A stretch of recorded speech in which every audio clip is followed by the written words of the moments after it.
100 शब्द प्रति minute dictation start करते हैं 5 सेकंड बाद।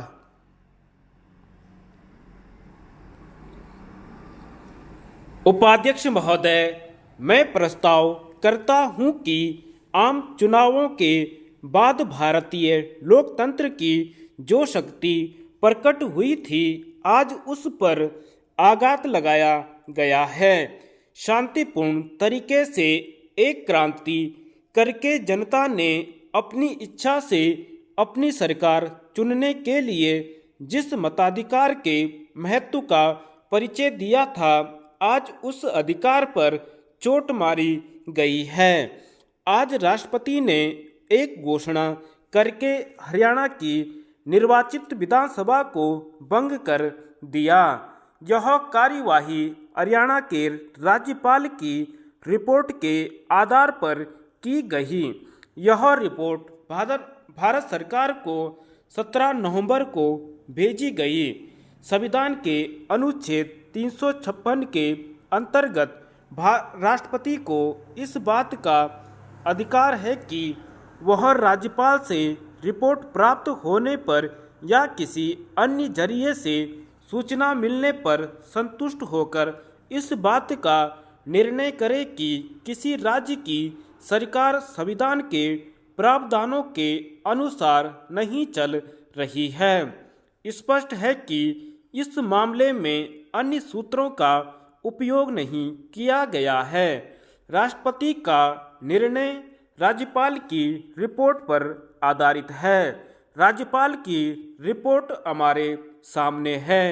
शायद सभी माननीय सदस्यों को उसका अध्ययन करने का मौका नहीं मिला होगा। मैं उस रिपोर्ट पर बाद में आऊँगा। किसी राज्यपाल से रिपोर्ट प्राप्त होने पर किसी राज्य का शासन संविधान के प्रावधानों के अनुसार नहीं चलता तो केंद्र सरकार इस बात के लिए बंधी हुई नहीं है कि वह राज्यपाल की रिपोर्ट को स्वीकार करें। केंद्र सरकार को राज्यपाल की रिपोर्ट पर विचार करना है, किंतु वह राष्ट्रपति को यह सलाह दे सकती है कि राज्यपाल की रिपोर्ट के आधार पर अभी संबद्ध राज्य में संविधान को स्थगित करने का अवसर नहीं आया है। मेरी पहली शिकायत केंद्र सरकार से है कि क्या केंद्र सरकार आंख मूंद कर राज्यपाल की रिपोर्ट को स्वीकार करेगी? क्या केंद्र सरकार ने स्वयं अपनी बुद्धि से, अपने विवेक से हरियाणा के राज्यपाल की रिपोर्ट पर विचार किया? मैंने जो प्रस्ताव दिया है उसमें इस बात पर खेद प्रकट किया है कि केंद्र सरकार ने हरियाणा के राज्यपाल की रिपोर्ट को अस्वीकृत नहीं किया। मैं गृह मंत्री से जानना चाहूँगा कि ऐसा क्यों नहीं किया। ऐसे उदाहरण हो चुके हैं जब राज्यपालों को उनकी रिपोर्ट पर पुनर्विचार करने के लिए रिपोर्ट वापस कर दी गई। इस मामले में केंद्र सरकार ने यह रुख क्यों नहीं अपनाया है?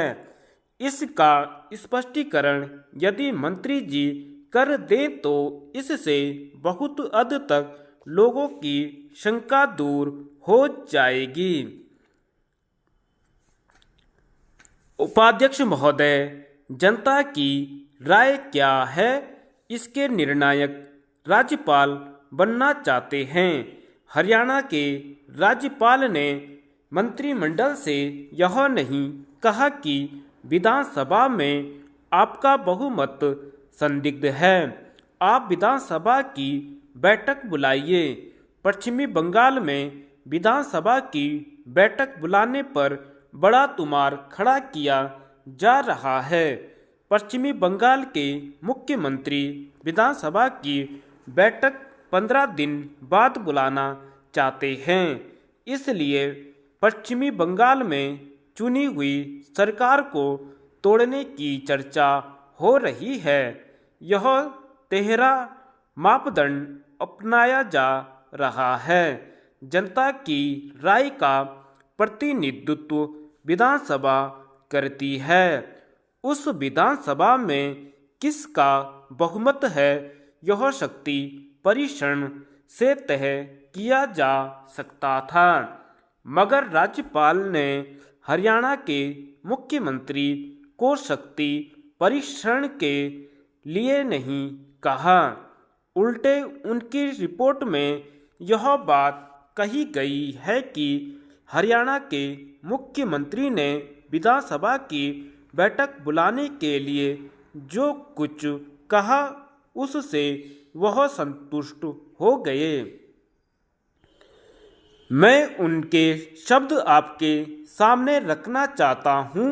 हरियाणा के राज्यपाल मानते हैं कि 3 दिसंबर से हरियाणा की विधानसभा की बैठक करने का जो मुख्यमंत्री का प्रस्ताव था वह उचित था, इसलिए मैंने इस बात पर दबाव नहीं डाला कि बैठक जल्द होनी चाहिए।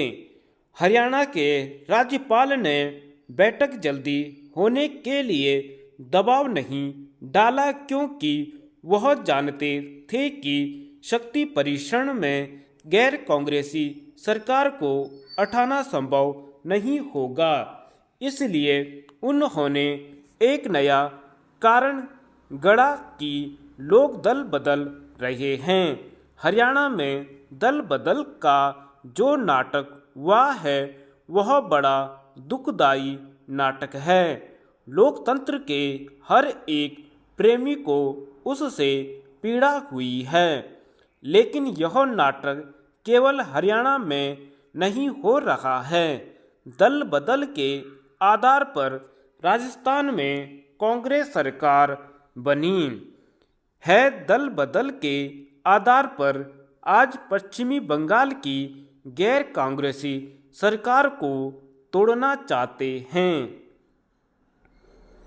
क्या दल बदल की प्रवृत्ति, दल बदल का उद्देश्य राज्यपाल को संविधान को स्थगित करने की मांग करने का अधिकार देता है?